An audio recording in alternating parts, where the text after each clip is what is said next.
Have you ever noticed how some people seem to be putting the bare minimum effort into their dating life and into their relationships, and yet still seem to get exactly what they want? Well, you may actually be dealing with something known as the lowest effort relationship theory. And I think many people have been there. Feeling like you're the only one really putting that effort into your relationship or dating experience, while the other person just seems to be coasting along. And it can feel really frustrating if you're in that position. Now, you may think that the lowest effort relationship theory is pretty self explanatory, and that obviously whoever puts in the lowest effort cares the least and thus holds all of the power. But this theory is actually much different than that. And I'm going to tell you how this theory, in some ways, may even be the exact opposite of what you actually think. And most importantly, you're going to learn how this theory applies to you because it literally applies to everyone. And then we're going to talk about three things that you can take away from this information to make sure that you are the one getting chased in a relationship, but for healthy reasons and in healthy forms.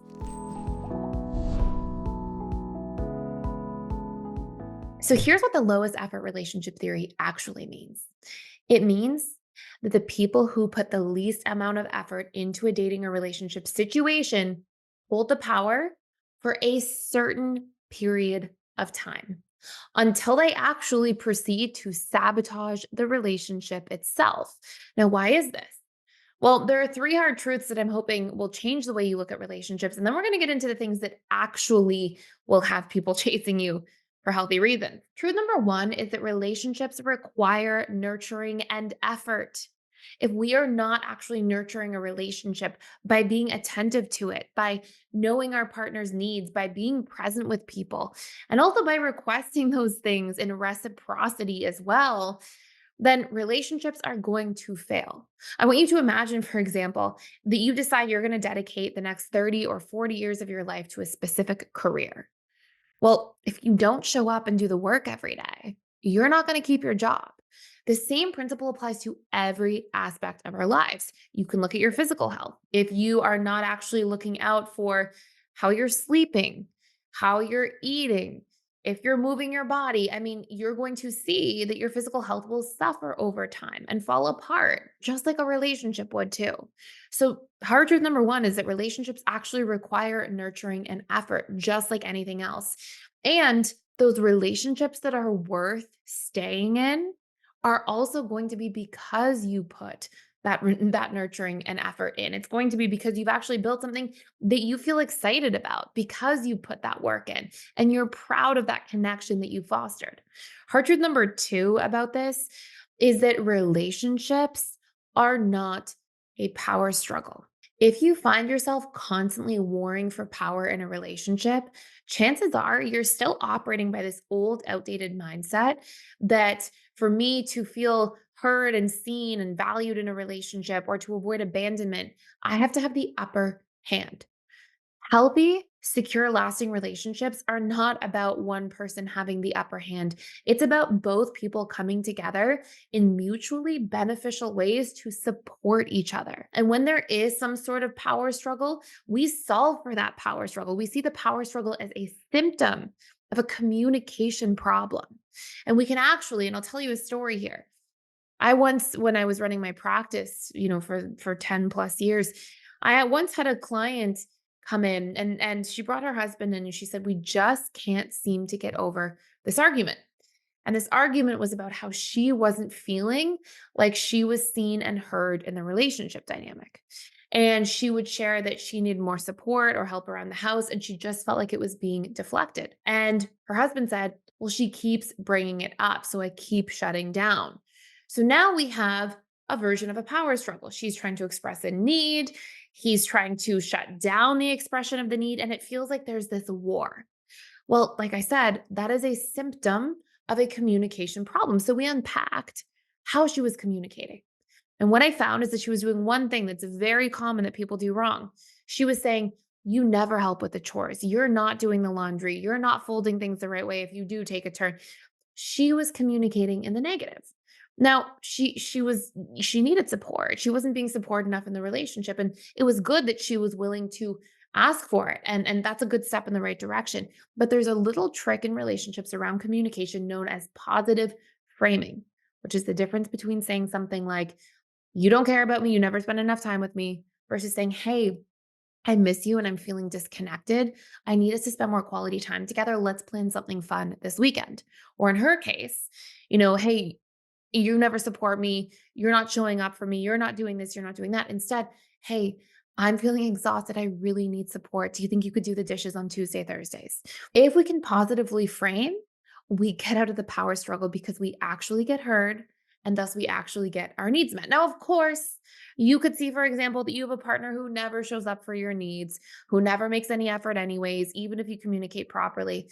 But then that becomes a question of, why are you staying in that relationship? So, hard truth number two: relationships, when they're healthy, are not a power struggle. That's just a symptom of a communication problem. Now, I'm going to tell you the third hard truth, and then we're going to go into how you can leverage the concept that people get confused about with the lowest effort relationship theory to actually get people to chase after you and show up for your needs, but for good and healthy reasons. I have exciting news to share with you today, and it is that to celebrate the Personal Development School's 5-year anniversary, we are offering 40% off of your first month to our all access pass. Plus, you can enjoy 20% off of my newest book called Learning Love, both of which are all about how to change your attachment style to become securely attached. So, whether you are looking to improve your relationships, personally grow, or just develop a lot of emotional mastery over the way that you feel, now is the perfect time to start. But hurry, because this offer won't last long. So, head over to the link below to join today. Now, hard truth number three here is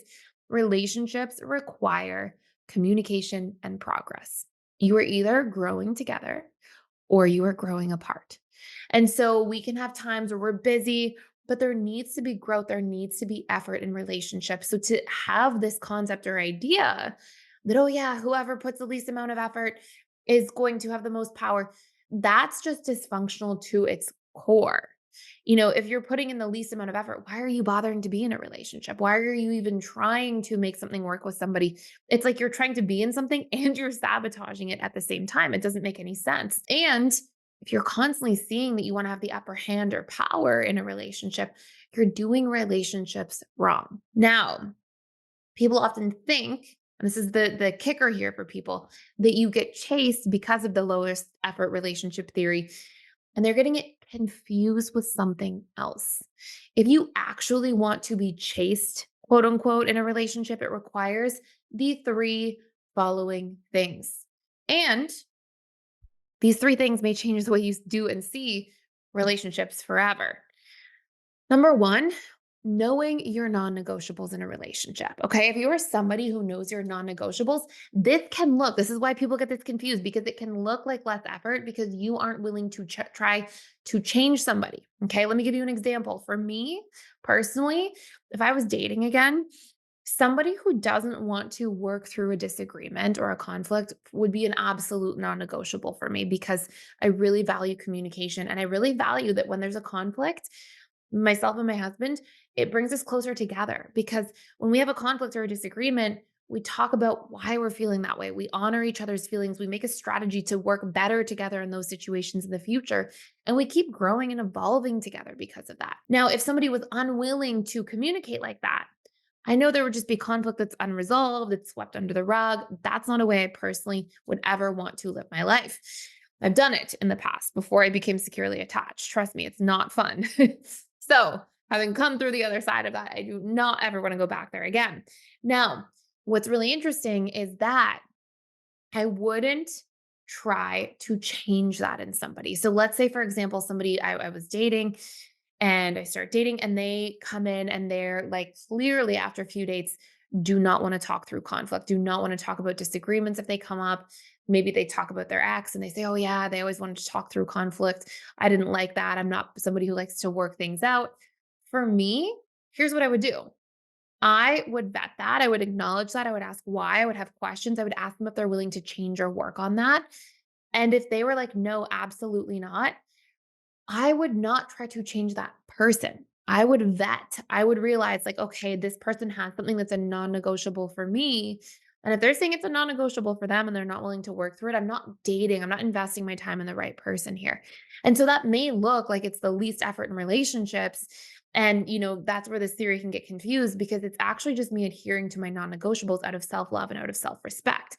Number two way that you're going to end up being quote unquote chased, but for healthy reasons, is because you are somebody who has standards in a relationship, okay? If you are somebody in a relationship who is not trying to compromise yourself in order to win someone else over, like let's say for you, a standard is that you want somebody to care about personal growth in their life. They don't have to be at a perfect place. They just have to care about growing in general.